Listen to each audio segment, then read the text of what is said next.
Associative property of intersection கண்டுபிடிக்கணும். A intersection B intersection C equal to A intersection B intersection C கண்டுபிடிக்கணும். நான் LHS எடுத்துக்கிறேன். எடுத்துகிட்டு ஏ intersection B முதல்ல ப்ராக்கெட்டில் இருக்கிறத சால்வ் பண்ணணும் இல்லையா, அப்போ அதை சால்வ் பண்ணிக்கிறேன். இப்போ ரெண்டும் சேர்ந்து எழுதணும் இல்லையா, ரெண்டும் காமனாக இருக்கிறதுக்கு எழுதணும். 11 இல்லை, 2 இல்லை, 5 இருக்குது, √5, 7 இல்லை, √5 தான். அப்போது இந்த ஏ இன்டர்செக்ஷன் பிங்கிறத சியோடு இன்டர்செக்ட் பண்ணோம். இதெல்லாம் இன்டர்செக்ட் பண்ணுது பாருங்கள். √5 இருக்குதா, √5 இருக்குது, √5 இது 1. RHS A intersection B intersection C இல்லையா, இப்போ பி இன்டர்செக்ஷன் சி கண்டுபிடிக்கணும். பியும் சி எனக்கு சேம் நம்பராக இருக்குது பாருங்கள். √3 இருக்குது, √3 இருக்குது, √5 இருக்குது, 6, 13 இல்லை. அப்போது √3, √5 இதோட ஏவை பண்ணோம். A intersection B intersection C இதோட ஏவை இன்டர்செக்ட் பண்ணோம். இதுதான் √3, √5 இல்லையா, இங்கே √5 மட்டும் தான் இருக்குது. அப்போது √5 இது ஈக்குவேஷன் 2 பாருங்கள். 1 ஈக்குவல் டு 2. அப்போ இந்த ப்ராப்பர்ட்டி சாட்டிஸ்ஃபை ஆகுது. இப்போ 5th சம்மு இந்த செட்டை எழுதணும் இல்லையா. செட்டை முதல்ல ஏங்கிற செட்டுக்கு எழுதுவோம். எக்ஸுங்கிறதுனாது முதல்ல அப்படி வச்சுக்கலாம்.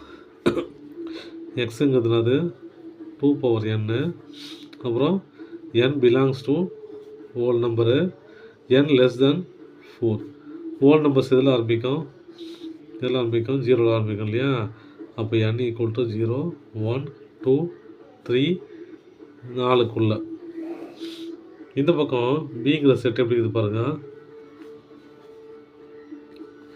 X equal to 2n, n belong to natural number, n less than equal to 4. n belong natural நம்பர்னால் எப்படி இருக்கும், n ஈக்குவல் டு 1லேருந்து ஆரம்பிக்கும். 1, 2, 3, 4 வரைக்கும். ஏன்னா இங்கே லெஸ் தென் ஈக்குவல் டு 4. இப்போ அந்த ஃபார்முலாவில் இதை அப்ளை பண்ணோம். Put n equal to 1, 2, 3, 4. இங்கே புட் n ஈக்குவல் டு 0, 1, 2, 3.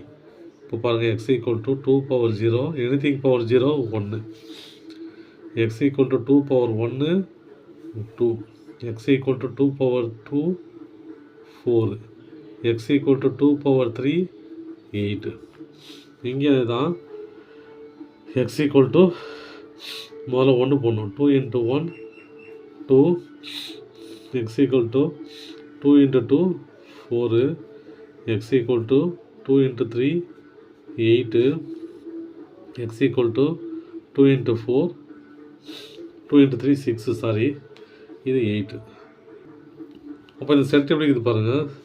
2 4 6 8, 2 4 6 8. இந்த செட் எப்படி இருக்குது பாருங்கள். 1 2 1 2 4 8. ஓகேங்களா. இப்போ 3 செட்டு எழுதிக்கலாம். என்னது, A equal to 1 2 4 8, B equal to 2 4 6 8, C equal to 0 1 2 5 6. இப்போ அசோசியேட்டிவ் ப்ராப்பர்ட்டி ஆஃப் இன்டர்செக்ஷன் கண்டுபிடிக்கணும் இல்லையா. A intersection B intersection C equal to A intersection B intersection C. முதல்ல எல்ஹெச்எஸ் எடுத்துக்கலாம். எல்ஹெச்எஸ்னால் ஏ இன்டர்செக்ஷன் பி.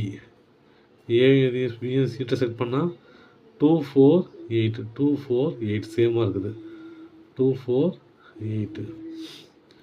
இதோட சி இன்டர்செக்ட் பண்ணோம். A intersection B intersection C.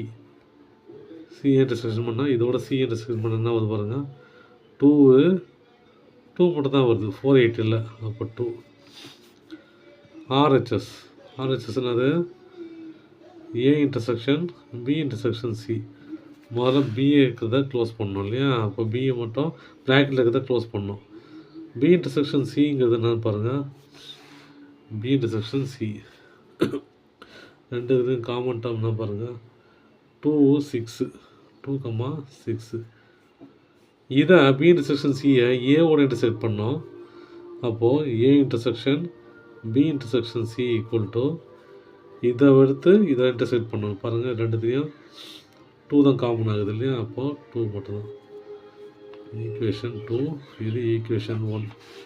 அப்போது 1 equal to 2 ரெண்டும் சாட்டிஸ்ஃபை ஆகுது. இந்த அசோசியேட்டிவ் ப்ராப்பர்ட்டி ஆஃப் இன்டர்செக்ஷனு சாட்டிஸ்ஃபை ஆகுது. தேங்க்யூ.